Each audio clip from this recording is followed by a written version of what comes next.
Welcome to the podcast number 14 of the podcast From Stress to Success Blueprint with your host, Lolita Guarin. And I'm a stress management coach, also 4 times best-selling author, and my books are available on Amazon. So today I want to talk about something that it's called micro stressors. They're not those big type of stressors that something amazing happens and it changes all your life, or very horrible happens and changes all your life. But micro stressors are those that show up in your life, just something little, but it moves you out of your normal zone, moves you out of the normal schedule or out of your normal energy. Basically, you need to invest more time or energy or attention and or something in there, and that micro stress can add on to the point that it will make quite a weight on you, and then you will feel like you are drained and you might don't even know why. So let's talk about something that probably happens to all of us, and it is when you have way too much work to do and your home, with your family, with your friends, um, and you have more work to do at the job that you do or your own business. So when this micro stressor happens, you may get this, let's say, the deadline just being postponed because somebody didn't do the job. Or let's say your child signed up for a hobby that now is adding more into your busy schedule already as is, and you need to carve out time. How are you going to rearrange all of your schedule? Because as you know, you're already super busy as you are. And so when those things come into your life, this may be something that you cannot really even control it. It just shows up, your child comes back from home, comes back from school and it says, hey, guess what? I just have this project that needs to be done. And you, mommy or daddy, needs to help me to be successful. Or at work, let's say you have an employee that leaves and you have to fill in for that person, or you have to take care of their projects as well, and you have to take care of your own stuff and now you have to take care of somebody else's stuff. Or let's say there's a conflict between your siblings or your family inside the home, and they are really causing you this micro stress because now they're not talking to each other. And although you're talking to everyone and you're in a good relationship with everyone, just because they have this conflict between them, it's also impacting you as well.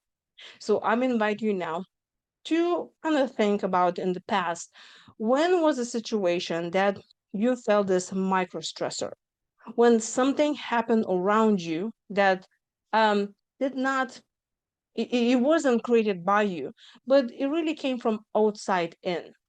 And think about how you are managing that. Was that successful? Did it work? It didn't work? What do you think you could have done better? So what is it you do when something changes and you're not sure how to handle that? Definitely stressing out about it and being upset that this happened to you, and think about it, oh my gosh, I'm such a victim, why this happened to me? Or point fingers at others and say, well, of course this employee left because so and so, they were not doing a good job, and of course the other person felt stressed out and burnout, of course they were not paid enough and that's why they left, and now I have to deal with all of this pressure, all of this build up work that I have to do for myself and others. Officers, that's not going to work, because when you tell yourself that you are in the victim and you're in a victim position, you're just taking away your power. And that is really not working for you. It is working against you. So you need to come into your power and tell yourself that you can handle it. And here is the key. You need to have boundaries. How good you are with boundaries? Ask yourself. And then look at your schedule. And please do not think that other people are responsible. How are you going to handle this? You're the only person that is responsible. How much pressure you willing to take? So if there is a work environment and you have an employee leaving, and you have more work for you to do, how are you going to approach this stressor? It will depend on you. You have to implement the boundaries also with yourself and ask yourself, how much am I willing to put up with? How much will I implement in my life now that I didn't have time anyway? How much of this I will allow to impact my schedule? Because you have a total right to go to your supervisor and say, I am not going to do this, or I can do only this and this, but not this, because I am already doing way too much. Or let's say in the family situation, let's say your child comes back from school and says, I have to do this project. Now, you know you're too busy.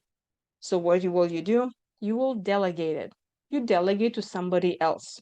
You can ask your spouse, your significant other, your family members, your different family members that live in a different house, maybe a neighbor, maybe a friend, maybe somebody else. But you always can ask for help. There's always a way how you can delegate it. Now, if you are listening to me and you're rolling your eyes and you're thinking, oh, there's no way because nobody will ever do things better than me and they will not listen to me and all of this, ask yourself, why do you have difficulty of asking for help? Why do you have difficulty of not people pleasing, but putting yourself first?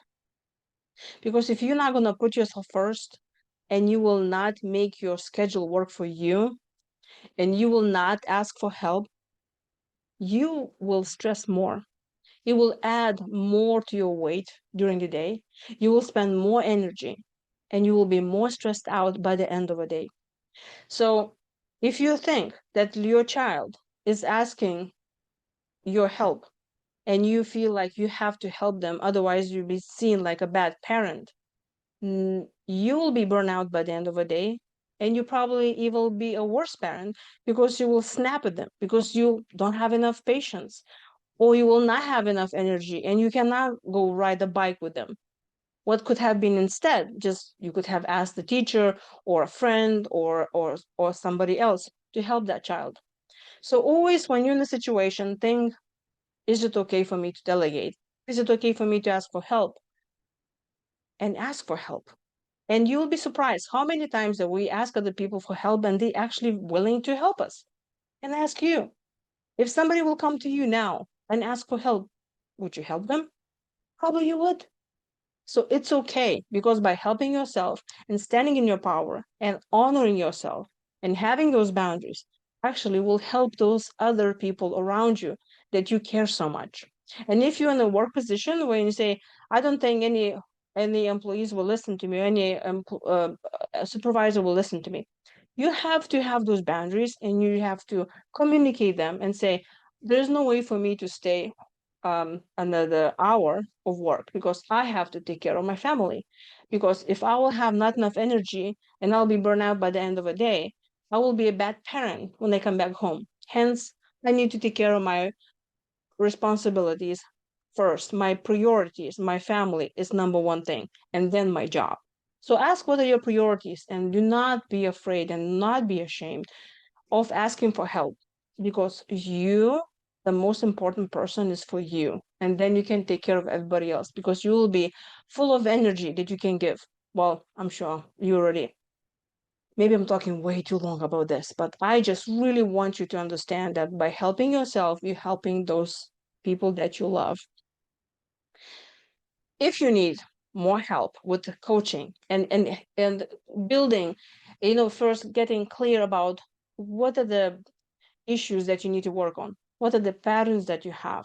And if you need help to changing those patterns, so you will have a successful and high energy day, not burn out by the end of it, that you can enjoy your family and your friends and have enough energy to do your hobbies and you need more help, you please book a session with me. Go on my website, beamazingyou.com. And you're welcome also to buy my books on Amazon called Stress Management for Adult Children Alcoholics. And another one is Crush Stress While You Work. I hope you're having an amazing day. And I hope you are asking other people for help, you are delegating, and you're managing your stress well. And I see you tomorrow.